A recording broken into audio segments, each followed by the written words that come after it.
જય વસાવડાના તમામ વિડીયોનો એક જ ઓફિશિયલ ખજાનો એટલે પ્લેનેટ જેવી યુટ્યુબ ચેનલનો જલસો. તો જલ્દી લાઈક કરો, સબસ્ક્રાઇબ કરો અને બેલ આઇકન પ્રેસ કરી ઓલ સિલેક્ટ કરો, જેથી તમે જોઈ શકો અમારા વિડીયો સૌથી પહેલા. નમસ્કાર મિત્રો, હું જય વસાવડા અને પ્લેનેટ જેવી ઉપર ઘણા વખતે આવી રીતે પાછો પ્રસ્તુત થયો છું.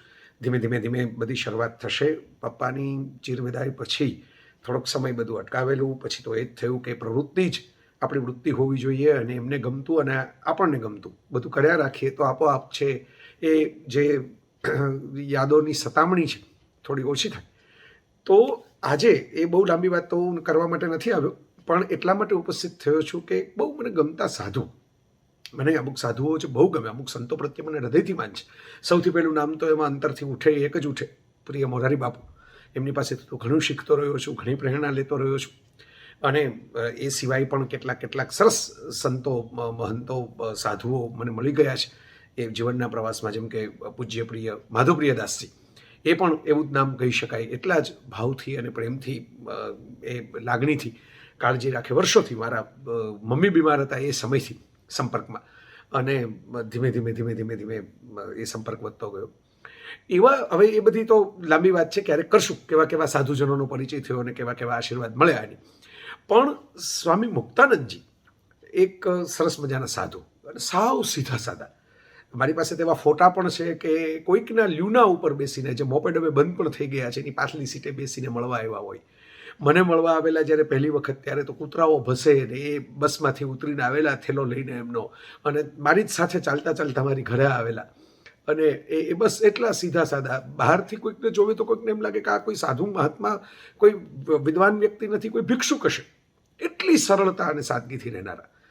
એનું નામ મુક્તાનંદજી, અને શિહોર પાસે ગોમતેશ્વરનું મંદિર, ત્યાં એ વર્ષો સુધી હતા. અને એક તો એમનો એક જુદો ઠાઠ અને દબદબો હતો ત્યાં. અને પછી વડોદરા પાસે પણ એ ત્યાં એક મંદિરની અંદર હતા, અને એ પણ ગળતેશ્વર પાસે. અને તે આખી જુદી કથા છે. મારે એ લાંબી કથા માનવી પડશે તમારી સામે, કારણ કે એમના જીવનની કથા પણ કોઈ ફિલ્મ જેવી છે. એક કોઈ ફિલ્મ બની જાય એવી, કે કેવી રીતે અને સ્વામીજીનો જે લોકો પગવા પડતા આવતા હતા, અને એની અંદર એક પોતાની જાતે જ એમણે નિર્ણય લઈ અને એક વ્યક્તિને રક્ષણ આપવાનું નક્કી કર્યું, અને એક સ્ત્રીને એક સાથે જોડાવાનું નક્કી કર્યું. એની અંદર તો એ એટલું બધું હોવા થઈ ગઈ ને એમાં પછી स्वामी जी तो अलगारी मानस हशे, भगवान की बड़ी कृपा है. अब मन का हो तो भी भगवान की कृपा है, न हो तो भी भगवान की कृपा है. આ મેસેજ એમને મને આપ્યો. અને એ પછી દૂર થઈ ગયા સમાજની, અને બહુ અન્યાય થયો એમને. એમની જમીનો જે એમના હકની હતી, જે પૂજાપાઠ કરતા અને જે એમની કીર્તિથી એમને ડેવલપ કરેલી હતી, એ પણ તંત્ર પણ સામે અને સમાજ પણ સામે. અને પોતે એકલા અટુલા, પણ કોઈ ખુલાસાઓ કરે નહીં, પોતે સાચા હોવા છતાં, પોતે એમાં વિક્ટિમ હોવા છતાં, ખરેખર એમણે તો બીજી જવાબદારી એક સાધુ તરીકે સ્વીકારી હોવા છતાં લોકો સમજી ન શક્યા. અને એ વસ્તુ એ પણ ભૂતકાળ થઈ ગઈ. હવે તો લોકો ભૂલી પણ ગયા છે, એટલે મારે એની લાંબી ખડખોત કરવી પણ નથી. પણ સ્વામીજીનો સૌથી પહેલો ફોન મને બરાબર યાદ છે. મારા પપ્પા જીવતા હતા ને એમણે જ ઉપાડેલો અને પછી મને આપેલો. એ મને એક મારો લેખ વાંચીને, જેમાં ભગવદ્ ગીતાનો મેં શ્લોક એક ટાંકેલો, અને એ અર્થ સાથે ચર્ચા કરવા માટે મને આવેલો. અને પછી ખૂબ રાજી થયા ચર્ચા કરીને, બહુ ગમ્યું. અને મારા લખાણ ઘણા બધા લોકોને એમ લાગે છે કે ભાઈ બોલ્ડ છે ને વધારે પડતા વેસ્ટર્ન છે ને આમ છે ને, પણ આ બધા આવા આત્માઓ ખૂબ પ્રેમ કરે, વાંચે, સાંભળે. કુંદનિકાબેન કાપડિયા હોય કે આપણે સ્વામી મુક્તાનંદજી હોય કે એવા બધા જે અસલી દર્શનવાળા મિત્રો છે, સુભાષ ભટ્ટ હોય અમારા ભાવનગરના, એ બધા તો ચાહે પ્રેમથી વાંચે અને પોંખે. એ આશીર્વાદ એમના મળ્યા મને લેખ. અને વર્ષો પહેલાંની વાત, હું ભૂલતો ન હોઉં તો કદાચ 2010ની આસપાસની વાત. અને એ પછી એમને મૂળ જે ચિંતા હતી એ હતી, હવે મને કે મારે મળવું છે તમને. અને ચિંતા શું, ખરા સાધુજનને પોતાની કંઈ વ્યથા કથા તો મેં તમને જરા હળવેકથી વાત કરી દીધી, એમની સાથે શું થયું હોય. પણ એમને ચિંતા એ કે ભાઈ કેવી રીતે આ ભ્રષ્ટાચાર દૂર થાય ભારતમાંથી. મને એમણે એક જે સમજ આપી અને શીખ આપી, મને હજી યાદ છે મિત્રો, કે ભારતની પ્રજા ભોળી પ્રજા છે, અને એ જટ ભરોસો મૂકી દે એવી પ્રજા છે. બધા કંઈ કામચોર ને ભ્રષ્ટ નથી, પણ થોડીક સિસ્ટમ જો ઉપરથી સુધરે, થોડાક વ્યક્તિઓ જો ઉપરના અમુક લોકો સુધરી જાય તો ઘણું બધું ફેરફાર થઈ શકે. એ ચર્ચા કરવા માટે મને પહેલી વખત મળવા આવેલો. અને પછી તો હું રાજકોટ રહેવા આવ્યો ત્યારે પણ બાબલા આવેલા, મારી ઘેર આવેલા જમેલા. અને હું પણ શિહોર જાઉં ક્યારેક ક્યારેક, અને બહુ અલગારી માણસ કોઈ હોય નહીં, નાનકડી એક ઝૂંપડી જેવું આપણે કહી શકીએ એવું એક કુટીર, એની અંદર રહે, સાવ પોતળી પહેરીને ફરતા હોય. અમને કિડનીની બીમારી, હું કહું કે અમારે ચિરાગ ને પાર્થિવભાઈ ને બીજા બધા એક્સપર્ટ મિત્રોને આપણે બતાવીએ, પૂછીએ, યુરોલોજીસ્ટ મિત્રોને કહીએ તો કહી દે કે ભાઈ એ તો ખોખા હૈ, इसका કોઈ મોલ નહીં હૈ, અને એમ કરીને ટાળી દે, દવાઓ લે નહીં. કોવિડ થયો ત્યારે પણ અમને દવા નથી લીધી. અને આવી પરિસ્થિતિમાં વચ્ચે તો અમારો સંપર્ક કોરોનાને કારણે રહ્યો નહીં, પ્રત્યક્ષ સંપર્ક ન રહ્યો, પણ એમને ફોનનો ઉપયોગ કરે, આવે, એમના કોઈ બહાર નહીં, તામઝામ નહીં, કશું જ નહીં. આજે જે મોટા મોટા 5 સ્ટાર ગુરુઓ જે પેદા થઈ ગયા છે, બધા સ્પેશિયલ સાયકોલોજીકલ ટ્રીટમેન્ટ આપે, ને ભવ્ય મેળાવડાઓ કરે, શિબિરો કરે, સમારંભો કરે, યાત્રાઓ કરે, ધાર્મિક કાર્યક્રમો કરે, મોટા મોટા આશ્રમો બનાવે. આ તો શ્રમના જીવ છે, આ વસંતના સંત છે. એમને કાંઈ એવી માથાકૂટ નહીં, બસ ખૂણામાં પડ્યા રહે. અમારો ગોપાલ મારો સારથી હોય, એને માટે ચા બનાવવા માટે પોતે બેસી જાય, હું ચા બનાવીને પીવડાવું. જ્યોતિષ અદ્ભુત જાણે. અને જ્યોતિષ એટલે પેલું હવે મારું શું થશે ને આમ કેમ થશે ને પૈસા મળશે ને લગ્ન થશે એવી નહીં. એમનું જ્યોતિષ, હમણાં હું છેલ્લે જ્યારે એમને મળવા ગયો ત્યારે તેમણે મને કેટલીક કથાઓ કહી આખી એના વિશેની, કે આ કયા પ્રકારની વસ્તુ છે જ્યોતિષે, એનું શું ગણિત છે, અને જન્મ જન્માંતરના ફેરામાં માર્ગદર્શન કેવી રીતે આપી શકે. મને બહુ સમજાય નહીં, મારો રસનો વિષય નહીં, મારી કાંઈ એની કોઈ બેકગ્રાઉન્ડની જાણકારી નહીં, પણ આખું ગણિત મને એમણે 1, 3, 5, 7 એમ કહીને અને 0 થી 9ની ભૂમિકાઓ સમજાવીને બહુ અદ્ભુત રીતે એમણે મને સમજાવ્યું. ક્યારેક હું એના વિશે કહીશ, એકવાર મેં મારી કોલમની અંદર અનાવૃતમાં લખેલું પણ ખરો આખો લેખ. સ્વામીજીના જે વિચારો છે અદ્ભુત, ભારતીય સંસ્કૃતિનું અસલી દર્શન તમારે જોવું હોય તો આ માણસમાં જોવા મળે. અત્યંત સરળ, અત્યંત સાદા, અત્યંત નમ્ર અને સાવ સહજ, પણ અલગારી જીવ. અત્યારે તો એક નાનજીભાઈ કરીને એક આયર મિત્ર છે, એમની વાડી પાસે, એમને બીજી તો કોઈ જગ્યા છે નહીં હવે, અને બીમાર ખૂબ છે. હવે બીજા અમારા જે સ્નેહીજનો છે, રમેશભાઈ, મનોહરભાઈ, બધા એમની સાથે જોડાયેલા, ઉર્મીબેન, બધા કહેતા હોય કે ભાઈ સ્વામીજી તમારી સાથે વાત કરે ને તો ચાર્જ થઈ જાય, પણ બાકી અમે જોઈએ છીએ કે કેવી પરિસ્થિતિમાં છે. એમાં એ નાનજીભાઈની વાડી પાસે, એ શિહોરથી આગળ સોનગઢ શિહોરની વચ્ચે એ અત્યારે તો નિવાસ કરે છે. પણ ત્યાં બેઠા બેઠા એમના મને ફોન આવ્યા. પપ્પા ગુજરી ગયા ત્યારે પણ હૃદયથી અમને તરત જ લાગણી પ્રગટ કરતો ફોન આવ્યો અમને. એ તો બધી ફિલોસોફિકલ દાર્શનિક વાતો અદ્ભુત કરે, અને એમાં એમની બહુ ઈચ્છા કે મને મળવા આવે. એમને તો ઘેર આવવાની ઈચ્છા હતી, પણ તબિયત સાથ નથી દેતી, અને મને કહેતા હતા કે અબ તો બસ જાને કા વક્ત હો ગયા હૈ લેકિન બુલાવા નહીં આયા હૈ, એવું કહ્યા કરે. અને એમ કે ભાઈ આ તો મેં તો બહુ જોયું છે. મેં તો ગંગા ઘાટ ઉપર જ્યારે હું હતો, જ્યારે પૂર્વાશ્રમમાં મથુરામાં હતો, ત્યાંથી છોડીને બધું નીકળી ગયો. અને મિત્રો આ એવા સ્વામીજી છે કે જેણે અમેરિકાની યાત્રા કરી છે. તો 8 વખત તો એ અમેરિકા ગયા, અને એ 8 વખત નહીં, 1 વખત ગયા, પણ 18 અલગ અલગ સ્ટેટ્સની અંદર ફર્યા અમેરિકાની અંદર. તો આવી વ્યક્તિ, આવા સ્વામી મુક્તાનંદજી અમારા, એમને મેં 2018માં હું મળવા ગયો ને ત્યારે રિક્વેસ્ટ કરેલી. ત્યારે મને યાદ છે, પ્રિય મોરારી બાપુને ત્યાં હનુમાન જયંતિનો કાર્યક્રમ, સવારે બાપુનું પ્રવચન, હનુમાનજીના દર્શન, અસ્મિતા પર્વ પૂરું થયું, અને પછી હું વળતા એમની પાસે ગયો ખાસ, અને સાંજે એમની હનુમંત કૃપાની પ્રસાદી મળી, અને એમાં એમણે મને એક નાનકડો વિડીયો બનાવી દીધેલો, મારી રિક્વેસ્ટને ધ્યાનમાં આપીને, સમાજને કંઈક તમે સંદેશો આપો. એ મેં ફેસબુક ઉપર પણ મૂકેલો. એ વિડીયો અત્યારે સૌથી પહેલાં તમે જોઈ શકશો અત્યારે, જે 4.5 મિનિટનો વિડીયો છે. એના પછી 10 મિનિટનો એક વિડીયો, જે છેલ્લી મુલાકાત હમણાં જ મેં તાજેતરની અંદર કરી, આ જાન્યુઆરી 2022ની અંદર કરી, લગભગ 6 જાન્યુઆરીએ સાંજે. એ જે મુલાકાત જે છે એનો એક આખો 10 મિનિટનો વિડીયો મેં બનાવ્યો છે, જેમાં સ્વામીજી, હવે આમ તો મેં કીધું એમ, હવે તો આપણે તો ઈચ્છે કે પરમાત્મા ખૂબ કૃપા કરે અને આ દીવડાની જ્યોત અખંડ ઝળહળ રાખે. આપણને બહુ જરૂર છે આવા વ્યક્તિત્વની, અને બહુ સમજ હોવી જોઈએ આપણને આવા વ્યક્તિઓને પારખવાની, એમને પાસે પહોંચવાની, એમના આશીર્વાદ લેવાની, એમને સમજવાની, અને એ જે કહેવા માગે છે એ શુદ્ધતા સુધી પહોંચવાની. તો મને તો ભગવત કૃપાએ એમનો સંગ મળી ગયો, મા બાપના એવા આશીર્વાદ કે આવી વ્યક્તિના નજરમાં હું આવી ગયો. પણ મેં આપ બધા માટે એવું નક્કી કરેલું કે કંઈક સંદેશો સ્વામીજીનો રેકોર્ડ કરો, રિક્વેસ્ટ કરી. તરત જ સંમત થઈ ગયા. અમે થોડાક ફળો લઈને ગયેલા, એમને બેઠેલા, અને તબિયત ખરેખર સારી નહીં, પણ એવી તબિયતે પણ એમણે આપ બધા માટે ખાસ મેસેજ આપ્યો છે. તો પહેલાં આપ 4.5 મિનિટનો વિડીયો જોઈ શકશો, અને પછી 10 મિનિટનો એમનો વિડીયો જોઈ શકશો. તો આ સંદેશ જે છે એ બહુ અગત્યનો છે એમનો. તો મિત્રો, ક્યારેક એમની આખી કથા અને એમની વ્યથા બંનેની વાતો કરીશું, તમારી સાથે. પણ અત્યારે તો સ્વામીજી જે કહેવા માગે છે આપ બધાને એ સાંભળો. પહેલો વિડીયો 2018નો 4.5 મિનિટ, પછી ફેડ આઉટ થશે એટલે પડદો બ્લેન્ક થશે અને પાછું એક નવો વિડીયો આવશે અને એ 10 મિનિટનો, એટલે કુલ 15 મિનિટ સુધી હવે આપ સ્વામીજીની સાથે રહો. તો આપ બધાને મારા પ્રણામ અને મુક્તાનંદજી પાસેથી જે મળી શકે એ ગ્રહણ કરો, એ આપને બધાને વિનંતી. जो कुछ है वो सब उसकी कृपा का ही है। परमात्मा की कृपा में जीना, परमात्मा की कृपा में रहना, परमात्मा की कृपा का प्रसाद ही भोजन करना, परमात्मा की कृपा का प्रसाद ही तैरना, परमात्मा की कृपा का ही गुणानुवाद करना। हरि अनंत, हरि कथा अनंत, गावे सुने कहे श्रुति संता, श्रुति गान करती है और संत लोग जो है उसको सुनते हैं और उसका दूसरों को कहने का होगा। परमात्मा की कृपा ही सीमा नहीं है। जो है जे आपने नानो मानस छे, आपने कहीं कोई औकात नहीं, आपने सब जो है ना हाथ में रमकड़ा छे।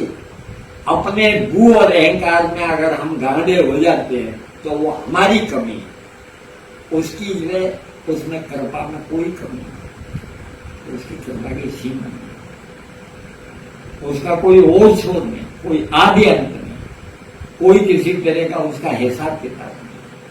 परमात्मा ही परम कृपा, और उसकी कृपा में हम जी सकें तो उससे बड़ा और दुनिया में कहीं कुछ भी प्राप्तव्य नहीं।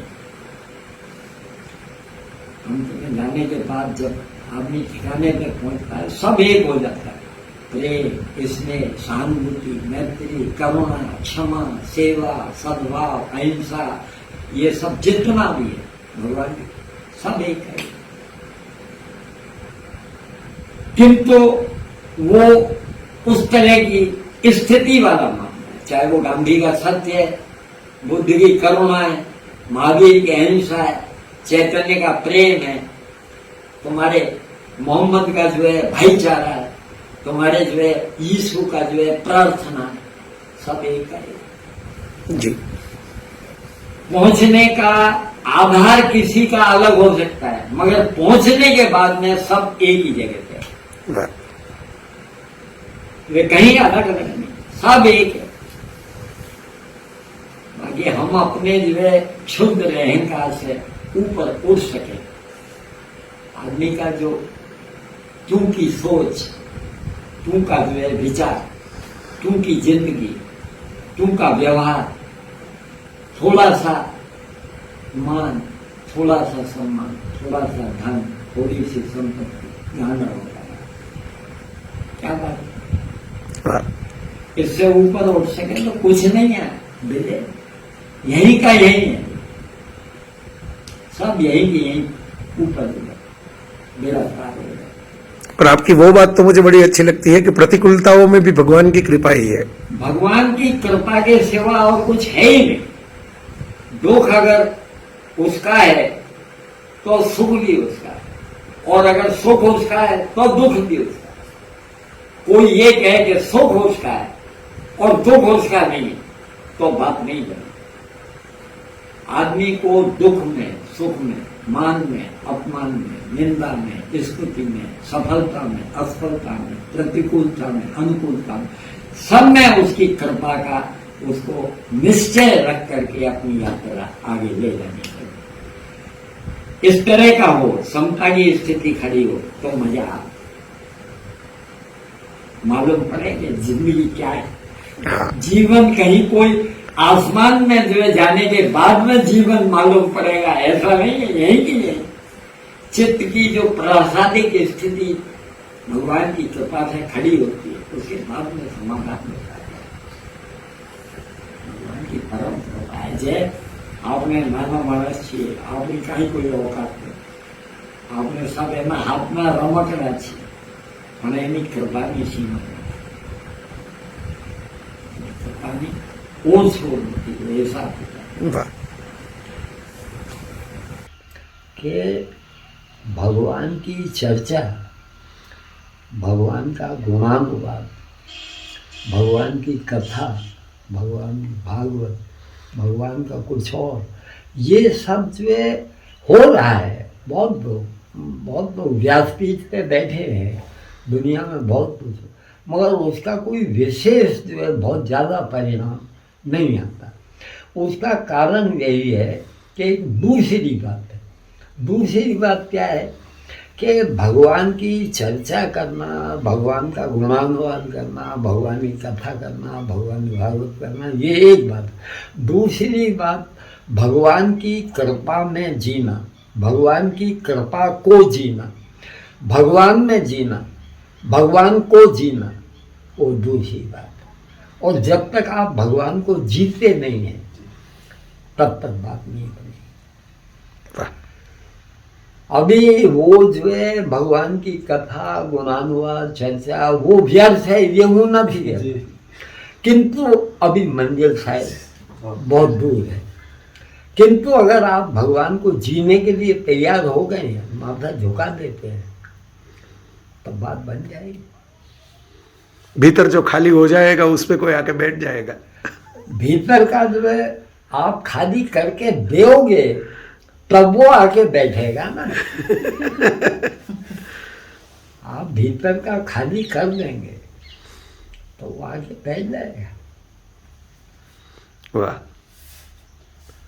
नहीं वो तो मुझे वो भी अच्छा लगा, वो भक्ति और ज्ञान दो सिरे है जीवन के। हाँ, ये दोनों शून्य और नौ। हाँ, शून्य है और नौ है। शून्य भक्ति है और नौ वो ज्ञान की पूर्णता है। और बीच में जो भी कुछ है वो कर्म के साथ जुड़ा हुआ है जी। जो 3 और 6 उसमें है। तुम्हारे 3 कुंडली में पुरुषार्थ है और 6 तुम्हारा जो है रोग और शत्रु। जिसकी पुरुषार्थ की दिशा सही है वो निरोगी रह सकता है। रोग होगा भी तो भी वो अपनी ठिकाने की स्थिति में बना रह सकता है, क्योंकि उसकी दिशा सही है। अच्छा, दूसरी बात है शत्रु। तो जो पुरुषार्थ की दिशा जिसकी सही है वो एक तरह से सर्व मित्र हो सकता है, सब उसके मित्र हो जाएंगे, ये वो नहीं कहता। हाँ, लेकिन वो सबका खुद मित्र। सबका मित्र हो सकता है। सबके प्रति एक कल्याण की भावना, एक मंगल कामना। ज्ञान की पहली भूमिका है शुभेच्छा। शुभेच्छा के बिना आप एक सूत भर भी नहीं करें। शुभेच्छा अर्थात सबकी मंगल कामना, भगवान सबका भला। कोई भी किसी भी परिस्थिति कैसे तो जाके गाड़ी कहीं आगे चलने का रास्ता मिलता है। कोई भी आदमी है, परमात्मा के यहाँ किसी के संग कोई किसी तरह का भेदभाव नहीं है, किंतु लोग जो है उसकी बात, परमात्मा की बात कोई जो है सुनने के लिए तैयार ही नहीं। एक और बात है, तो विचार करना। एक प्रश्न होता है, बहुत ज़्यादा चर्चा होती है भगवान भगवान भगवान, तो भगवान कहाँ है? इसके सैकड़ों जवाब हैं, मगर वो सभी ज़्यादातर एक दूसरे के अधूरे जवाब हैं।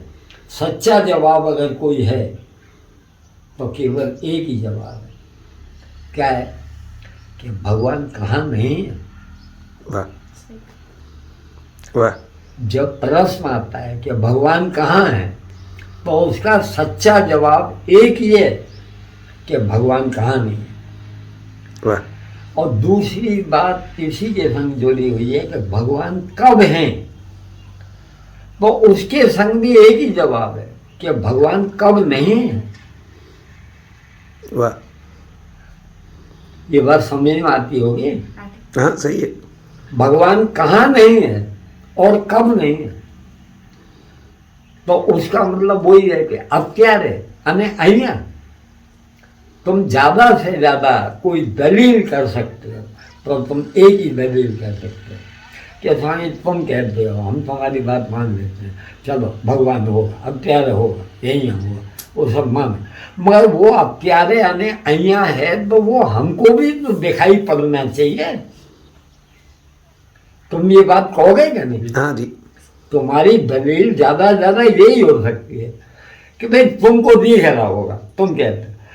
अगर वो तुमको दिख रहा है तो हमको भी दिखना चाहिए। तो मेरा कहना ये है कि तुमको भी दिख सकता है।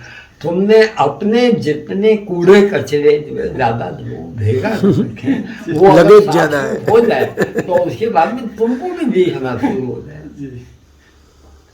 तुम्हारा अपना खुद का मामला है, विशुद्धि के साथ वो जोड़ा हुआ है। दरेक विधा में योग है, भक्ति है, ज्ञान है, कर्म है, वहाँ सभी है विशुद्धि का मूल है। विशेष शुद्धि के बिना रास्ता नहीं मिलता। राइट। तो वो जो विशुद्धि है, वो विशुद्धि और तप है, दोनों जुड़ जाते हैं, रास्ता मिल जाता है।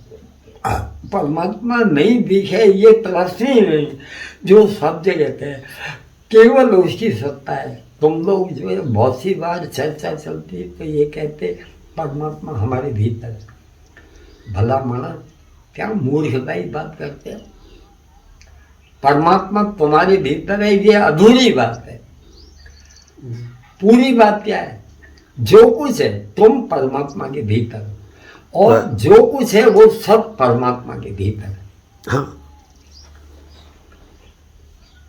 जो कुछ भी है अस्तित्व मात्र है जी। और जहां तुम्हारी कल्पना नहीं है अस्तित्व का, तुमको विचार उसके परे भी कहीं कुछ है तो वहां भी परमात्मा मौजूद है। वाह। वो अगर बात बनेगी तो बात बनेगी, नहीं बनेगी। जो दिक्कत हो रही है वो आदमी की खुद की खड़ी की हुई। परमात्मा तुमको 24 घंटे पुकार रहा है, 24 घंटे तुम्हें घेरे हुए है चारों तरफ, तुम्हारे भीतर से, तुम्हारे बाहर से। उसके सिवा और है क्या? किंतु ये कोई चर्चा की या वैसी बात नहीं है। ये किसी तरह से जीने के मामले में जब जो बात बन जाती है तो बात बनती है, नहीं तो नहीं बनती। सही।